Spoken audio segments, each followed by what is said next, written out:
You're posting every day, but your bank account still says zero. Let's talk about what's wrong.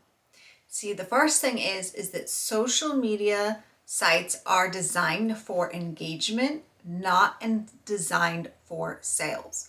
So their whole point is that they want to keep you on the platform as long as possible, engaging and interacting with other people.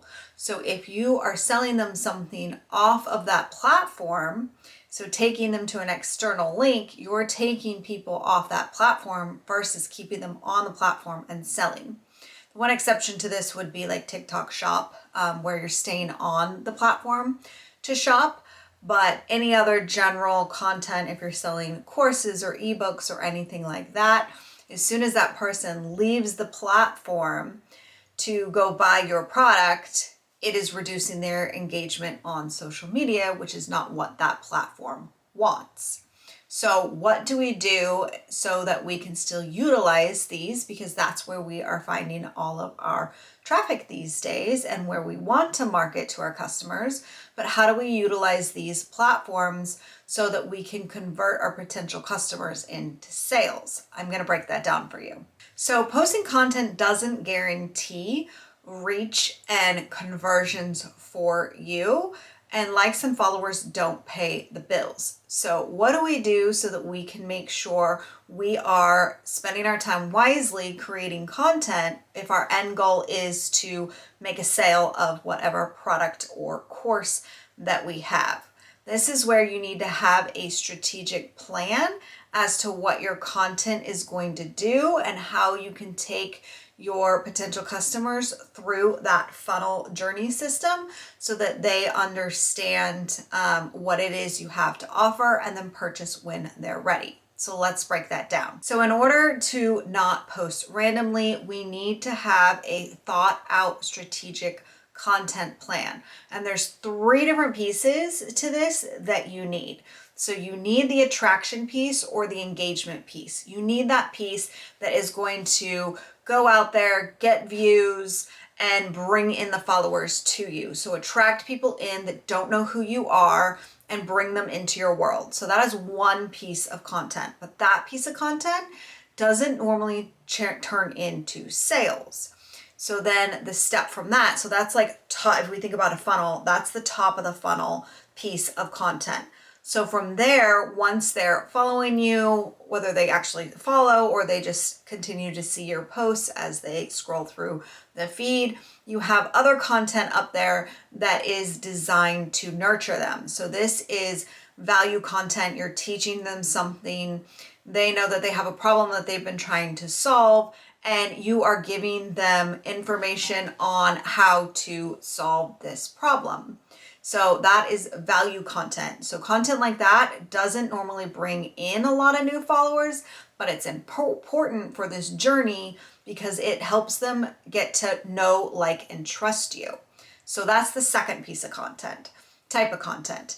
And then the third piece of content is the conversion content or the sales content. So you've gotten cold people into your world. They're now getting to know, like, and trust you with the valuable content. And then you're going to offer and sprinkle in offers throughout your content for them to buy whatever it is you're selling.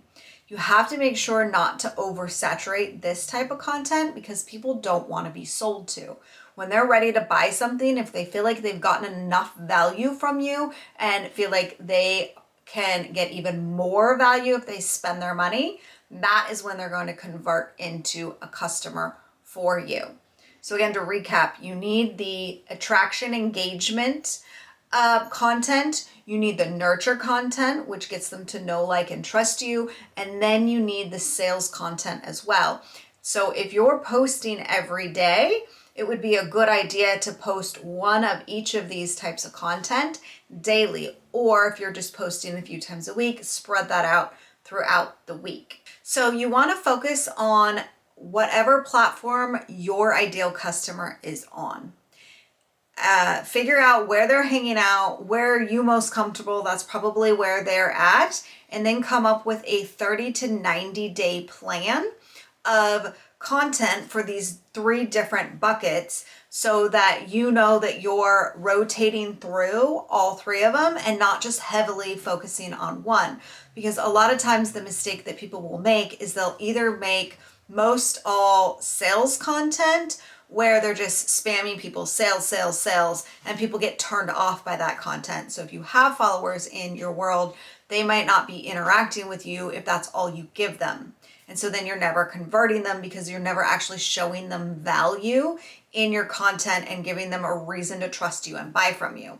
On the other hand, what a lot of other people do is they'll do a lot of like the engagement content because they think they need lots and lots of followers in order to make sales. And oftentimes, like, let's say they have a reel go viral and they're like, great, I just got all of these, 2,000 new followers. But if it's not the right type of followers, if it's not their perfect customer, they're not going to convert into sales. So it's actually better to not have a super viral video for your content, but instead have videos that pop off and do just a little bit better than your average. And then you can continually slightly increase that as your count grows. But that way you're ensuring you actually have a community that you can then nurture and they're the right customers, which will then turn into sales for you. So if you found this video helpful, be sure and stay tuned for my next video where I am going to be talking about the #1 mistake people make that keep them at $0.